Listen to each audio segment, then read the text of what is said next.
Bem, vou falar sobre as controvérsias na metástase da coluna. O que acontece? Toda vez que você tem um paciente com uma doença na coluna, a maioria dos estudos da gente, os trabalhos, os artigos, eles são muito derivados de trauma, né? De traumatismo, né? Eu já falei isso no TCE também, que o TCE ajudou a gente a entender e raciocinar tudo no aumento da pressão intracraniana. Então, muita coisa deriva do estudo da gente no trauma.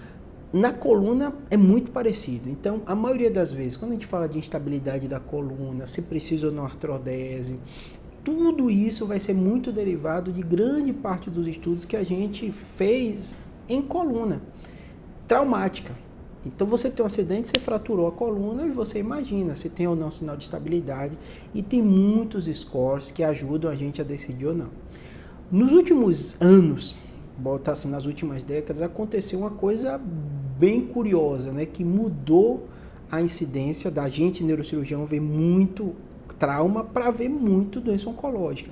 E quando houve essa mudança, houve uma série de controvérsias na literatura, tanto que década de 90 houve uma mudança, saiu um trabalho grande que foi publicado, que mudou a conduta da maioria dos cirurgiões, foi vendo como um paciente que é fixado à coluna, ele tem um desfecho motor melhor. Então, a maioria das condutas na década de 90, eles mudaram muito para o aspecto de você instrumentar a coluna, artrodesar a coluna e fazer rádio depois, né?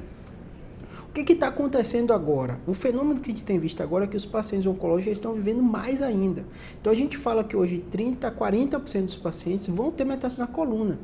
E aí a gente vai para o seguinte aspecto, né? O que a gente vai fazer com essa coluna do paciente? Vai fazer a mesma coisa, ver se tem ou não sinal de estabilidade, ver se tem déficit ou não neurológico, semelhante ao que a gente faz no trauma, ver se essa lesão comprime, a medula não comprime, e mais importante que isso tudo, a gente vai conversar com o oncologista para ver a situação sistêmica e clínica do paciente. E qual o grande problema que a gente tem? Se a gente faz abordagem cirúrgica, a gente precisa o quê? Da cicatrização do paciente. A maioria, ou grande parte das drogas oncológicas, elas afetam essa coagulação. Então, assim, muitas drogas que são antiangiogênicas, né, que evita que o tumor cresça para ele não ficar recebendo sangue. No momento que você opera o paciente, ele vai atrapalhar muito a cicatrização. Então, muitos dos trabalhos, eu vou botar até o link aqui na descrição, se qualquer coisa pergunta no comentário também que eu tento responder, a gente vê uma incidência alta de complicações não de técnica cirúrgica, mas complicações outras, complicações clínicas dos pacientes artrodesados por causa de metástase cerebral. Então, alguns trabalhos maiores que tem, eles falam da ordem de 30% de morbidade, né? Que o paciente tem infecção de pele, tem dificuldade de cicatrização, fístula licórica também, outras complicações como pneumonia, TEP. Por quê? É um paciente que ele não tem só esse problema da coluna, como paciente do trauma. É um paciente que tem uma doença sistêmica. Então, hoje a literatura de neuro-oncologia da coluna tem passado por um debate muito grande sobre isso, né? Qual é o real benefício da artrodese desses pacientes? A gente sabe que o desfecho clínico motor é melhor, mas você tem do outro lado a grande questão da condição clínica do paciente.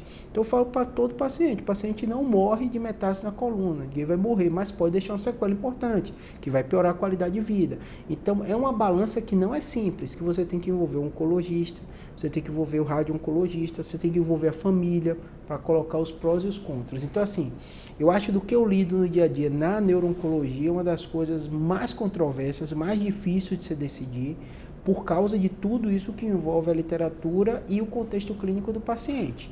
Então, assim, espero que tenha ajudado. Sei que são informações que podem deixar um pouquinho confuso, mas não é o objetivo. O objetivo é mostrar para vocês o porquê de metástase em coluna ser tão difícil o debate e precisar ter uma abordagem muito individual. Porque a gente, neurocirurgião, tem que ter essa opinião do radio-oncologista e, do outro lado, a opinião do oncologista que acompanha esse paciente para ver qual vai ser os prós dessa abordagem cirúrgica, qual vai ser os contras, quais são os riscos e levar tudo isso para o paciente para poder decidir junto. Então, eu espero que tenha ajudado. Obrigado.